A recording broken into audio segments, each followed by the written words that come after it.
Hey, what's going on? We are back for episode 2 of the King's Court. Great episode, number 1. Definitely about to have a great episode right now. I'm with none other than my co-host, Mandus Buckle. Mandus, what is up? What's happening, everybody? I'm feeling good, George. I'm feeling good. It's a beautiful day. We got a lot to talk about. I'm excited about the guests that you brought on. I'm ready to rock and roll, baby. Bet.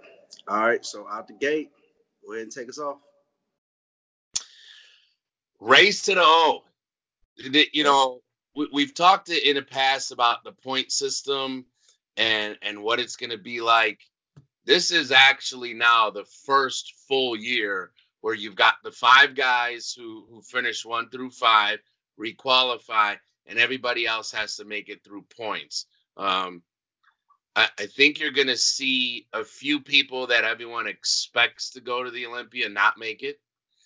I think you're going to see a couple guys that were not expected to make it. And I think you're going to see a very big difference in how guys even approach competing anymore. There's guys who just can't afford to go and compete at 5, 6, 7, 8 shows to be able to get the amount of points they need. And then you're also going to see guys who have coaches or who are coaching themselves who have no strategy and realize, hey, I need to make a change. So, George, like I said, there's just so much to be talked about and dealt with here. The cream is going to rise to the top. Yeah. As far as athletes and the coaches and the camps and the athletes that understand the strategy of getting to the Olympia, they're going to rise to the top. The rest of them are going to be left with their pants down and are going to be left looking for a new camp to go to. Yeah, and I have to agree with you with one thing for sure is cost. You know, it costs to compete, so I think that because people have to compete, travel and, you may not get whatever points or, different tiered shows or whatever, you got to compete more. That's going to have a major factor in, people qualifying. I think this is the first year everybody's running as far as like competing. I don't think there's been an Arnold champ that's done a show, right? So I know Andre's doing a show. I believe Ray is competing. Chiron is competing. I'm competing. And Logan is competing. I believe that's the top 5 from the Arnold. So everybody's competing. And, I don't think people are just doing, one show. So I don't know what type of effect that's going to have. We'll see. Like you said, cream is going to rise to the crop, but I think it'll work itself out. I mean, it's going to. I'll be real curious to see. Andre's maybe the wild card, just because Andre does what Andre's going to do. I think he makes decisions based on multiple variables, and I think it's really hard to figure him out year to year. But I think you're going to start to see, as the years go by now, like in the other divisions, once you're in the top 5 from the Olympia the year before, you're not going to see guys compete a whole lot during the year anymore. Yeah. You want to save your body. You want to hit your off season. You want to make your adjustments.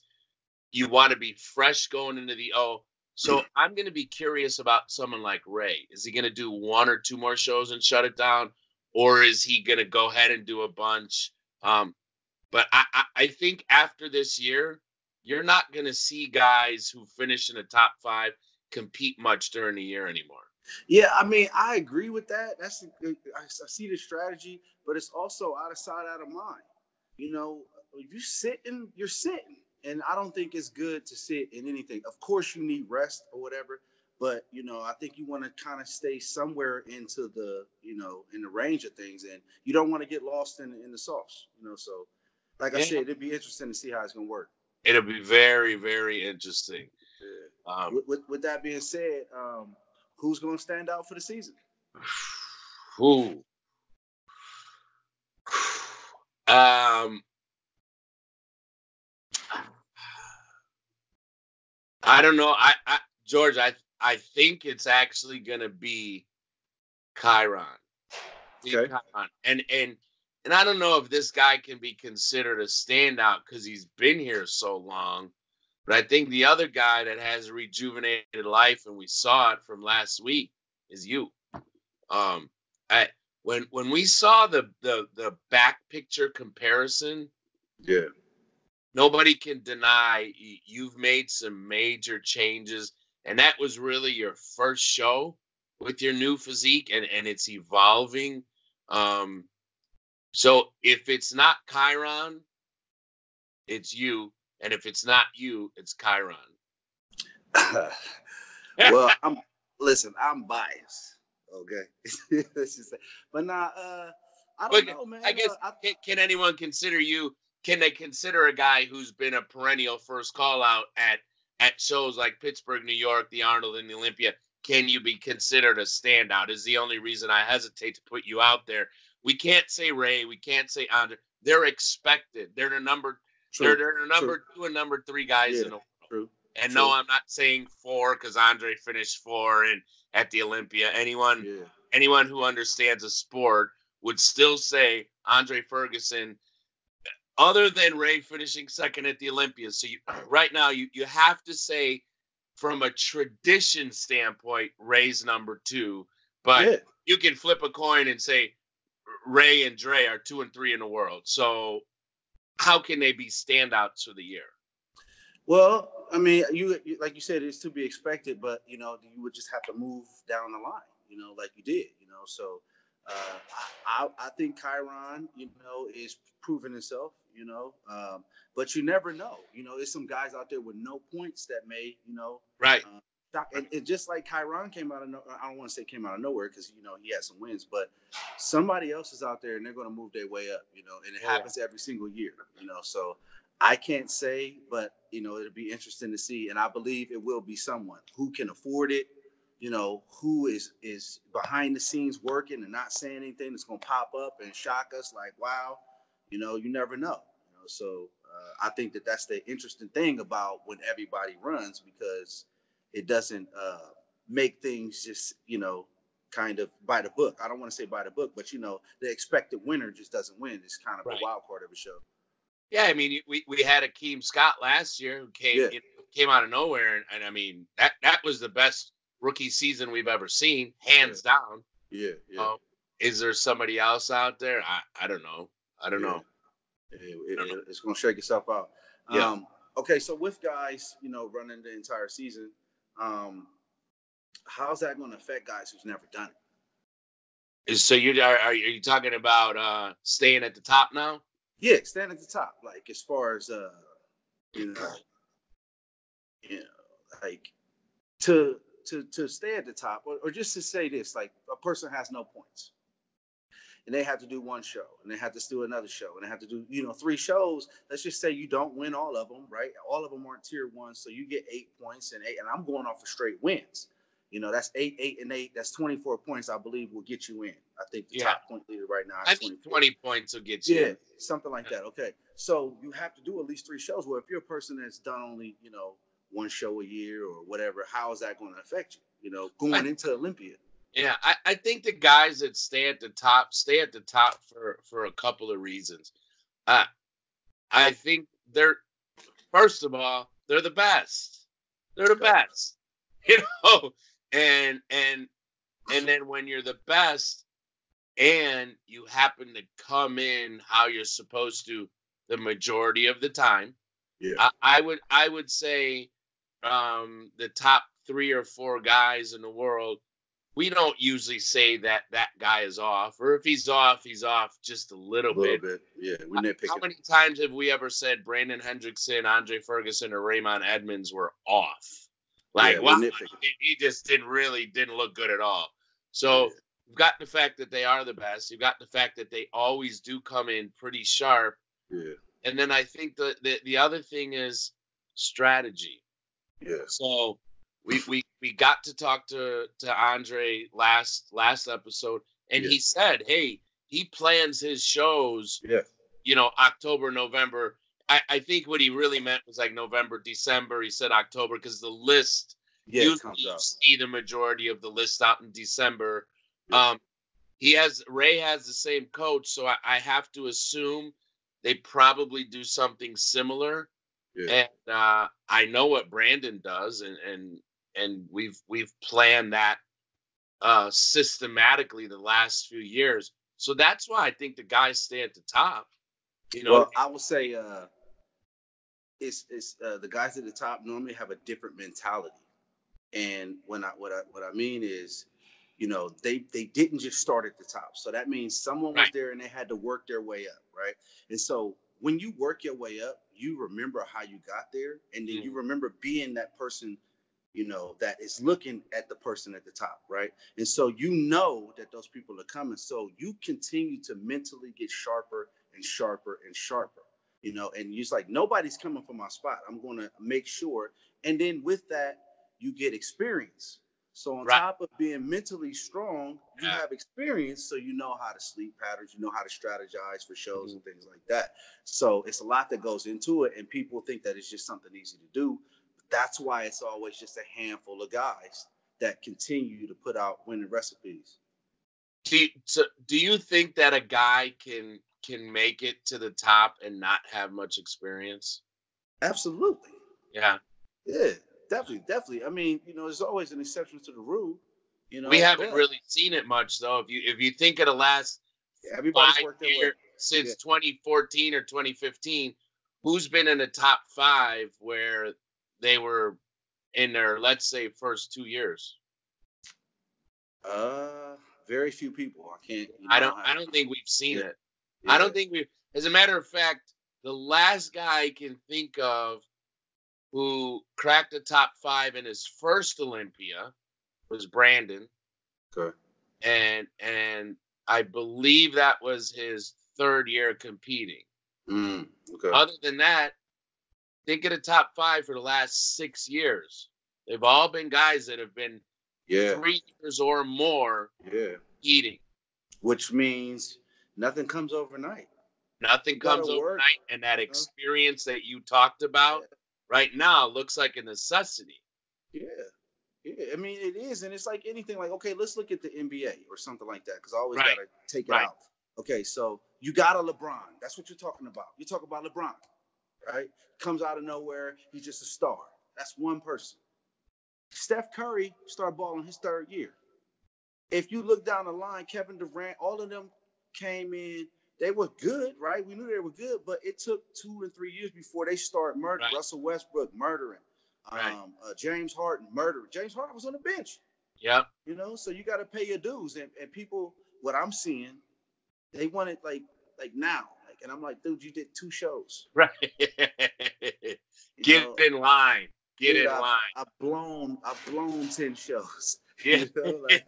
Doing dumb stuff, So it's just like, hey, that experience that you're going to get from that show is going to help you down the line when you are experiencing success, So do your homework, peep out the guys that are at the top, go look and see what they were doing early in their career, and then, put your hard hat on and put some work in. George, I can't wait to hear what you got to say on this next one. With Jeremy Buendia now done, who runs the West? Well, I'll say this. That's a great question. If we look at the East Coast or the Midwest, right, it's a slugfest. All the heavyweights. Brandon has beaten Dre. Dre's beaten Brandon. Ray's beaten Brandon. Ray's beaten Dre. You go down the list, pretty much everybody's beaten it. Ryan Terry's beaten Dre. However you want to put it, everybody's beating everybody. So it's a slugfest. If you look out west, it was kind of Jeremy was kind of reigning supreme. Once again, no disrespect to anyone. I'm just saying he's 4-time Mr. Olympia. So, he was reigning supreme out west. Okay. Absolutely. But if you look at it, like, it's wide open. You can say Chiron. Chiron's been winning. Chiron's placing at the Arnold. He's placing at the Olympia. He's won shows out west. Where's Chiron out of? Where's home for him? I don't know exactly. I believe he's somewhere in California, if I'm not mistaken. Okay. Chiron, you'll have to hit one of us up and remind you where home is. Well, so I think that's the answer, George. I don't know exactly where Chiron is at. Yeah, he's on the West Coast for sure. Okay, so if he's on the West Coast, he's the guy. Yeah. He's the guy. to be honest, other than Chiron, I can't really think of many other guys out on the West Coast right now who can crack the top 5 at the Olympia or the Arnold. I'm drawing a blank. I know Poppin was out there. I believe he's in Texas now, though. He's in Texas. Yeah. You know, I don't. Well, wait. Even if you give Texas, even if you give the West Texas. Yeah.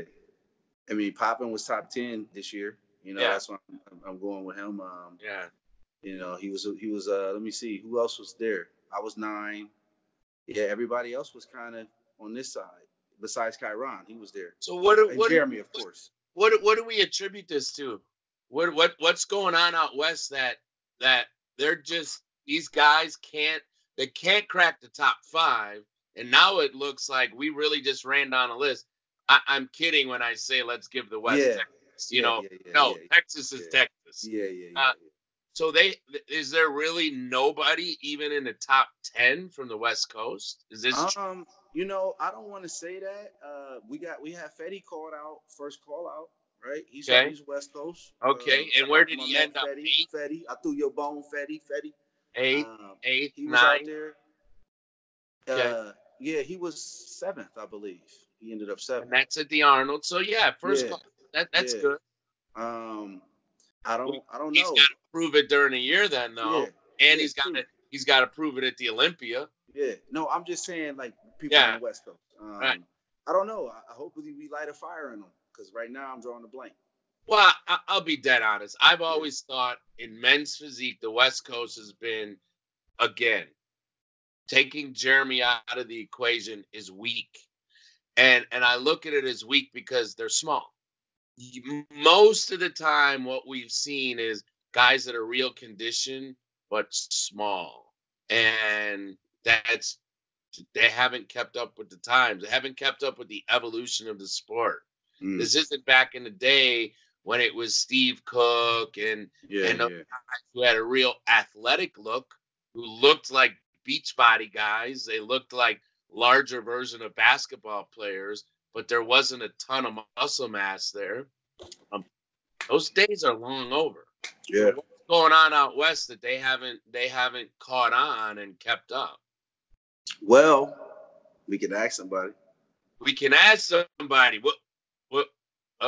We got a guest on the phone. We got to cut to a commercial, George. Let's get to a commercial. Are you saying that our guest is closer? We got to pay some bills, and we got somebody from the West coming up. Got to pay some bills. Yeah, there you have it. What I said. We got a West Coaster hot on the line here. Guys, we'll be right back with a commercial break. And I guess George got a surprise for us from the West Coast. We'll be right back. West Coast.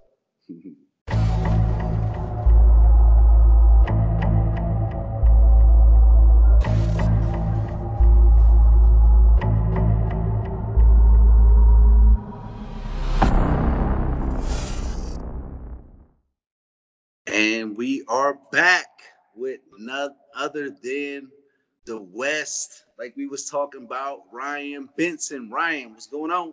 What's up, George? How you doing, man? Guys?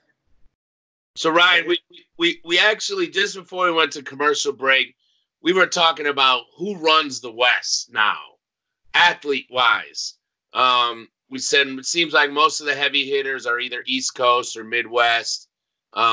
And we couldn't remember exactly where Chiron was from.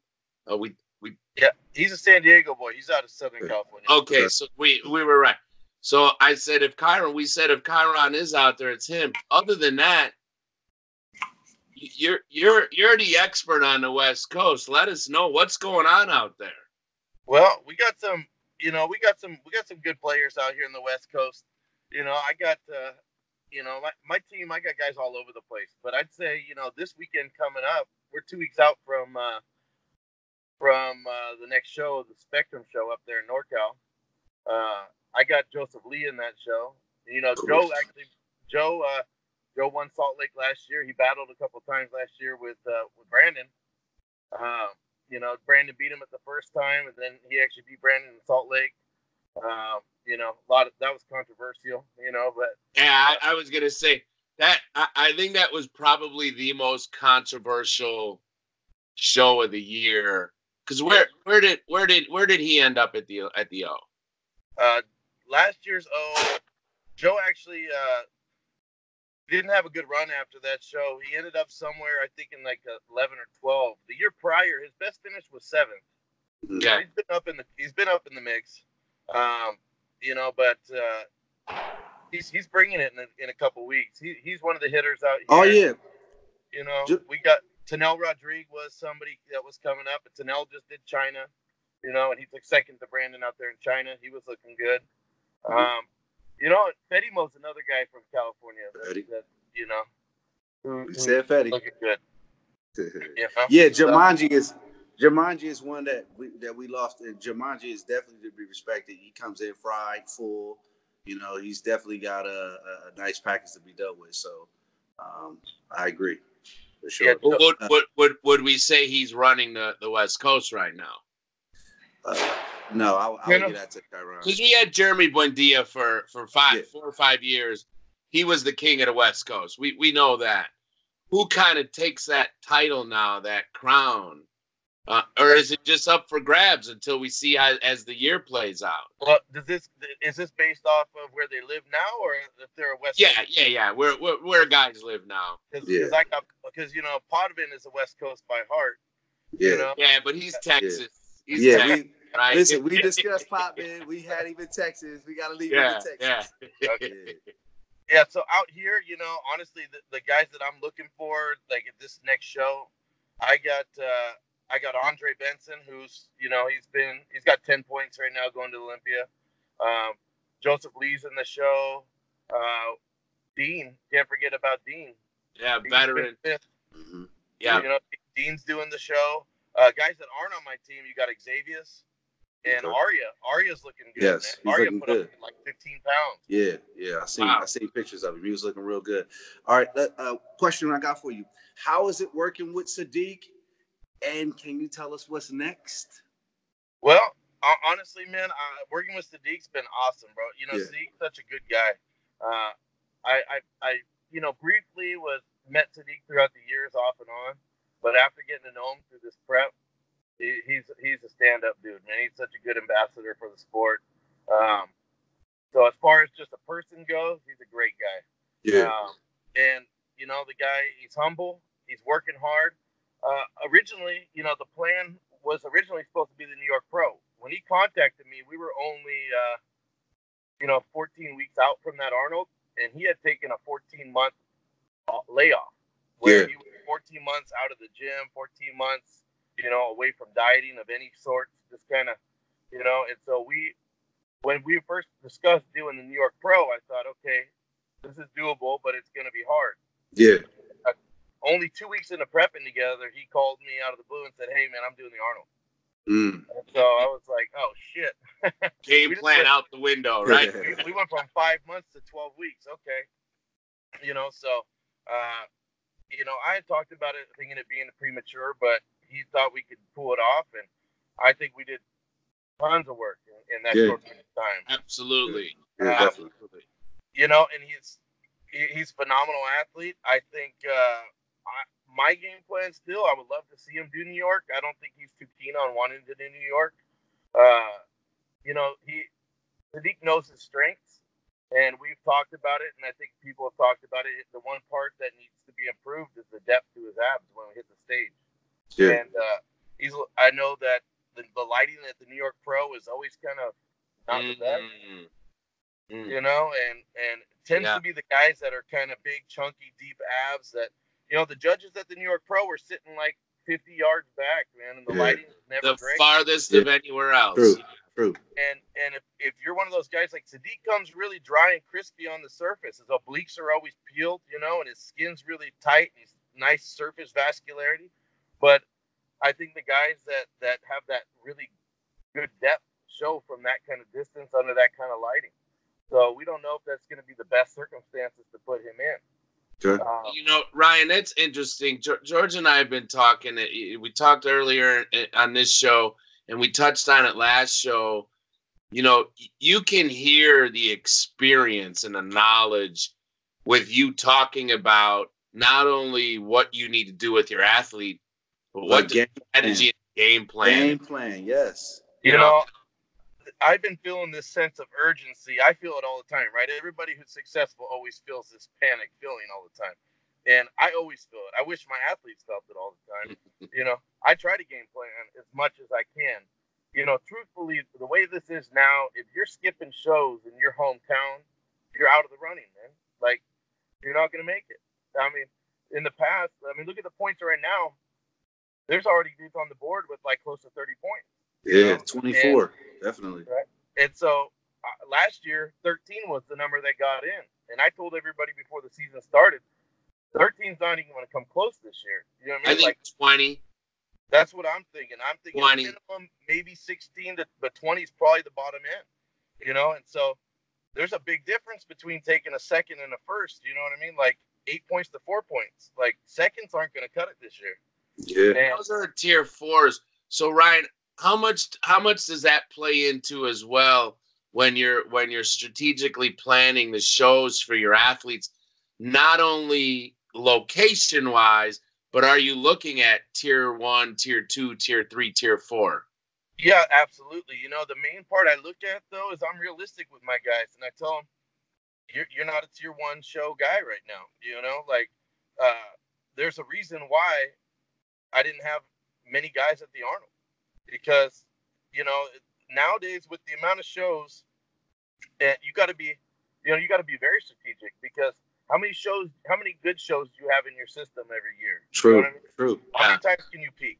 And do you really want to go into a show where you're aiming for trying to crack a top 5, or are you going to aim at a show where you know you're in the running? You know, where worst case scenario you're top 3. You know, and on the right day you're winning that show. So It's just, you know, I strategize and I tell these guys, like, we're not going to come, you know, I'm not going to throw a guy who has never been, if you haven't been top 10 at the Olympia, I'm not putting you in the Arnold. Yeah. It's just no point. Because it's almost a wasted prep. It's almost a wasted, prep. So you want to say that. You're going to do 16-week prep. You're going to kill yourself for that show.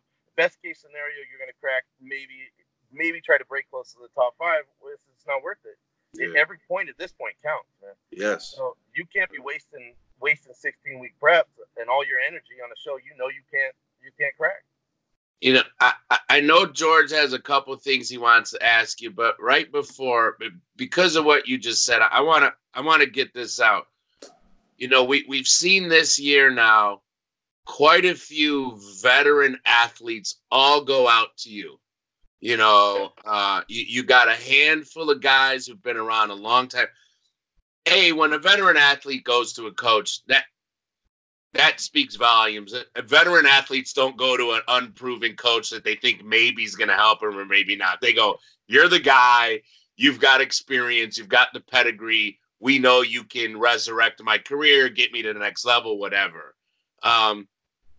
Hearing what you're talking about now, we can see why they all came coming to you. Thank you. Appreciate that. What else do you think it is? Is it because they've seen what you've done over the last 15, 20 years? Is it once you get on the phone with them, you know what? Because you've had a few up and down years as well, like any coach or any athlete who's been around for a long time. Absolutely. You know, I'll be the first person to admit I'm not the right coach for everybody. You know what I mean? Like, I have this kind of mentality that I come from that old school bodybuilding, you know, and my mentality is very hardcore. Tell you the truth, I used to be the guy that was throwing plates at people because they were on their phone taking selfies while we're trying to train. You know, so not the best marketing for myself, but at the same time, you know, I'm just kind of that no nonsense, no bullshit kind of coach. And, you know, you'll hear some guys say, I don't get enough attention from Ryan, so I'm going to go over here. Or, you know what I mean? You hear all that shit from tons of coaches. You have people complaining, I needed more of this, I needed more of that. Because I'm not a babysitter, man. I'm not the kind of person that's going to hold your hand through this stuff. If you're not motivated, I'm not motivated to work with you. True. Yeah. Like, if I have to hit you up and say, you know, send your progress pictures, and then I don't get those pictures, like, I learned a long time ago from a good friend of mine. Kim Odo is a very close friend of mine, Body Bio. And Kim told me a long time ago, he said, look, the day you care about the prep more than they do, you got to cut it off. Yeah. You're going to kill yourself. Yeah. So I think there's a lot of guys out there, especially this new wave of guys, that are looking for a motivator. And I'm not a personal trainer, man. I'm a coach. Right? Yeah. So I think the veterans, more than anybody, have the understanding of this is an individual sport. They know how to work. So they're not looking for someone to hold their hand. They're looking for someone who has knowledge. Yes. And if you want knowledge, I'll share knowledge with you all day long. Yeah. And I see these new, you see these new teams, these new, not even teams, like these new coaches popping up that are trying to make a living on selling that this shit's easy, right? Oh, you can eat Cocoa Puffs and get ready for a show. I'll put it into your macros, all this bullshit. And, the soft athletes, they're going there. And those athletes I don't want. You know what I mean? Like, I want the guys that are going to grind and work. I do my shit on egg whites and oatmeal. Like, I don't pebbles, It worked 20 years ago. It worked 10 years ago. It worked 5 years ago. It still works. Yeah. Well, 100%. The last 4 years, I just, I had a discussion with one of my athletes about this today. And I heard somebody actually recently say they quit my team because I didn't know what I was talking about with nutrition because I'm too old school. Yeah. I said, well, fuck, if that's old school, I got 54 pro cards in the last 4 years and 32 Olympians. If that's old school, let it be old school. Yeah. Let it be. I think what it sounds like, what I've got from everything you just said is you just keep it real. And everybody can't deal with that. You know what I mean? Yeah, but that's how you get where you need to go. You don't need somebody sugarcoating anything. And like you said, there's no babysitters. Yeah, if I got to call you, go ahead. Yeah, I'll match the effort, man. Like, if you're willing to put in the work, I'm putting the work. And I train I have my gym that's open to my athletes, right? So I built that gym just to train my people. Yeah. And I train every morning and every night anybody who's willing to come and train. And on top of that, I'll pose them every day if they want to, right? We pose every day, we check every day, we do whatever we got to do. Yeah. And, I'll be at 40 shows this year. You know what I mean? Like, I'm traveling, I'm there. If these guys speaking of that, let's just roll off of this, right? You got the gym and you traveling to shows. What's up with the mobile pump-up room? Oh, shit, bro. That's coming, bro. That's coming. So, backstage at all these shows, they banned all the weights. Yeah. It's a bunch of rubber bands backstage. And so I had the idea. I said, you know what I'm going to do? I bought a bus. I bought like a 30-foot bus, and I gutted the bus. I ripped all the seats out, and Tough Stuff International made some custom equipment. I got it lined with dumbbells to 100 pounds. I got a functional trainer. I made basically a mobile gym. I'm going to pull it up all the Cali shows and let all the athletes pump up in the bus. Hey, innovative. Wow, this is news. He's innovative. This coming to you first on the King's Court. Only on the King's Court. Wow, Ryan, what made you come up with this idea, man? I still always thinking about from an athlete standpoint, and like the biggest thing is guys are always like, man, these pump up rooms are all cramped up. I can't get a good pump. Nobody could ever get a good pump in their chest. So I thought, well, man, if you could do some cable crossovers, you can get a hell of a pump. Yeah. And honestly, to tell you the truth, I don't know. A lot of people were talking. You may not see my name on a lot of the banners this year. So many people were talking so much shit about, Zero Gravity sponsoring. That's why they win. So I decided this year I'm not sponsoring anything. Right? I'm going to stand on my own 2 feet. I'm going to show people that we win because we put the best athletes on stage out here in Cali. And that's why I win. So I took my name off the banner. And I don't have a booth at the shows anymore. So I said, you know what will stand out more than a booth?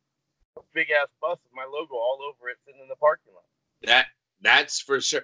It's going to be interesting to see. Our athletes going to run out into the parking lot, and then come back into the venue, into the show, and I think so. To get on stage.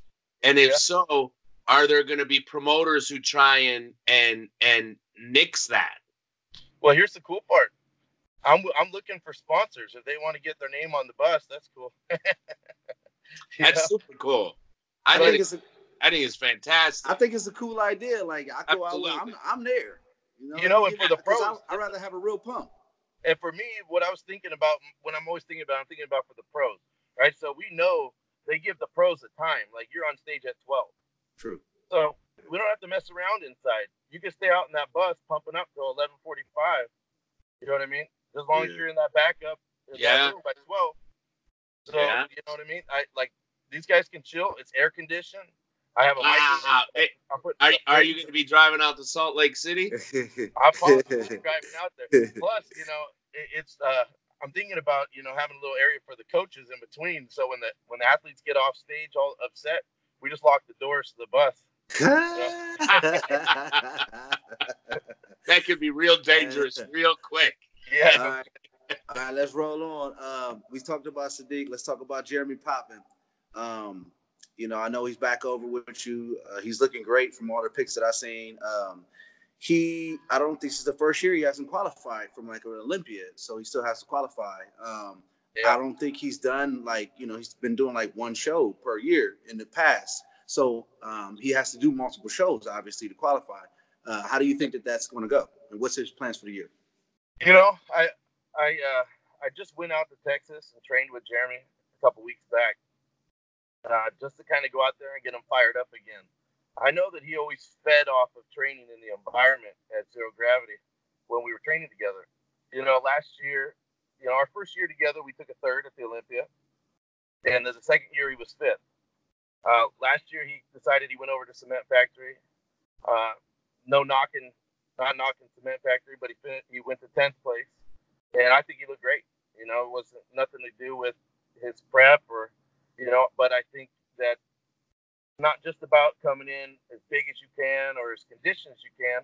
You know, I feel like his timing was a little bit off, you know, there, and I think he felt that, but I don't think it was even necessarily, you know, there's no bad blood or was a coach missed the mark or anything. I just think it came down to Jeremy thrived under the environment of training with the team and just the years of we're like family, man. You know, I trained him for all those years, and there's just a connection there, and just me having 3-4 years of understanding his body, you know, and I think that's what he was missing. So when I flew out to Texas, he lit a fire under him again, and he's looking crazy, bro. Yeah.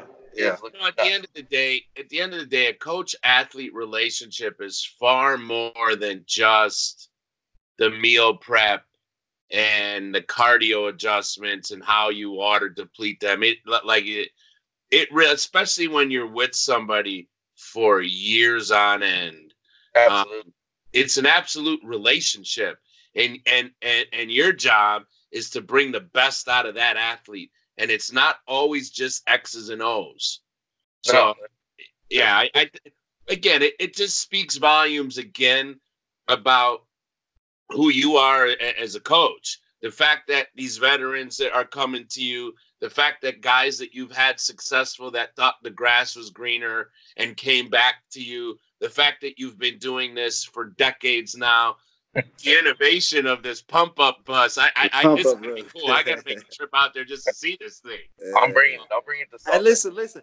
Salt Lake. There we go. We're gonna be in Salt Lake. George is gonna be in Salt Lake. Yes. Let's do this. We will do a show from the bus in Salt Lake. You got it, bro. It'll be there. I had to dig into one of my main sources to get that info about the mobile pump-up room. Yeah.